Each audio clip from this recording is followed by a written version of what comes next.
Myself, Sudheer Gupta, teacher at Study Hall, Lucknow.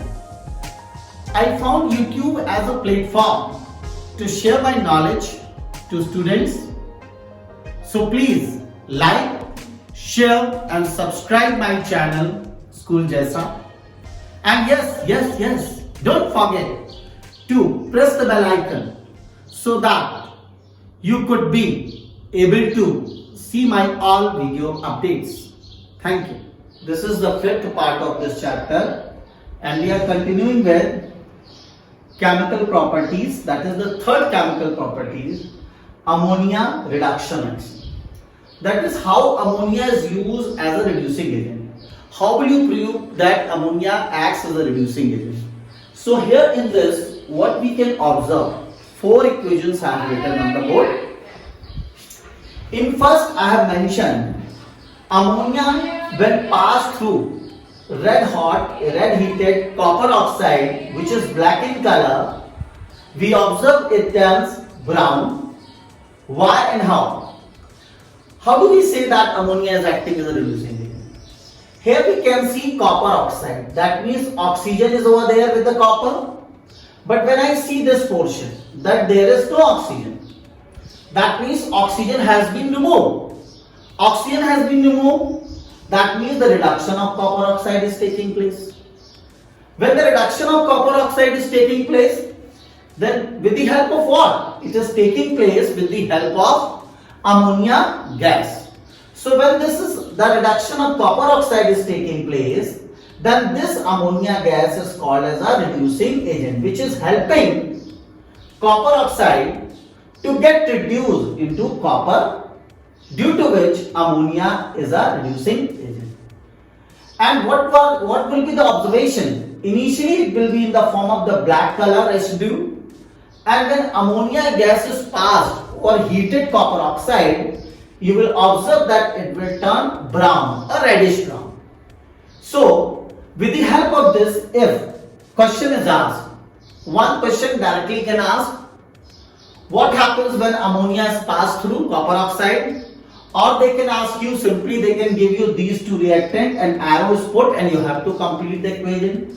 It can be asked like this, what will be your observation when ammonia is passed through copper oxide? So if it is asked ammonia is passed through copper oxide and what will be your observation, then your answer should be that the black color copper oxide turns into brown or reddish brown copper.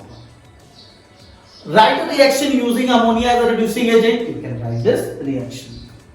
Now we come to next one. What we observe? That similarly when ammonia is passed through lead oxide, then it changes its color from buff yellow to grey. This is the observation. And again we observe over here, the lead is having oxygen, but here no oxygen is there. That means there is a reduction of lead oxide. And when there is a reduction of lead oxide, then definitely this ammonia will be called as a reducing agent. Now we come to the next one. That is, two options are there. When ammonia is acted, not the chlorine. When chlorine is acted, not the ammonia. In this, what do we observe? The reactants are same. But the difference coming is this, that in first equation, ammonia is an excess quantity. And in second equation, chlorine is an excess quantity. And due to the excess of one of the reactant, we see the products are going to vary. And what exactly is happening? Before than that, we should know. We know oxidation is addition of oxygen. Oxidation is addition of oxygen and removal of hydrogen. Okay.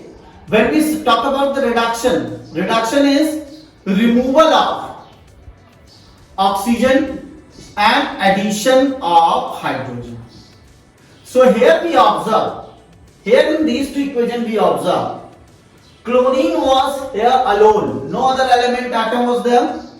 But when I see over here, then there is a hydrogen. What it tells? There is addition of hydrogen. Same you observe over here also, that there is an addition of hydrogen. That means reduction is taking place. That means chlorine is reduced to HCl in this case, for example, we can understand. So, whenever the ammonia is in excess, then also on reacting with chlorine, there is a reduction process, but it forms ammonium chloride, that is dense white fumes of it, and nitrogen gas. Whereas when chlorine is in excess, it forms HCl and NCl3, nitrogen trichloride, which is yellow oily explosive liquid. So in both the equation, there is reduction taking place, but in both sometimes when they ask this question, they ask it like this: write the reaction of ammonia with excess chlorine, or they can ask you chlorine with excess ammonia, or they can ask you like this also: name the product form when excess ammonia reacts with chlorine, main product, that is dense white fume this and nitrogen gas. What the product form when excess chlorine reacts with ammonia, then main product will be this and this is going to be formed. Or they can ask you like this: what will be your observation when excess ammonia reacts with chlorine? Then your answer should be dense white fumes of ammonium chloride. If they ask you what will be your observation when excess chlorine combines or reacts with ammonia, then you should say oily explosive liquid of NCl3, that is nitrogen trichloride.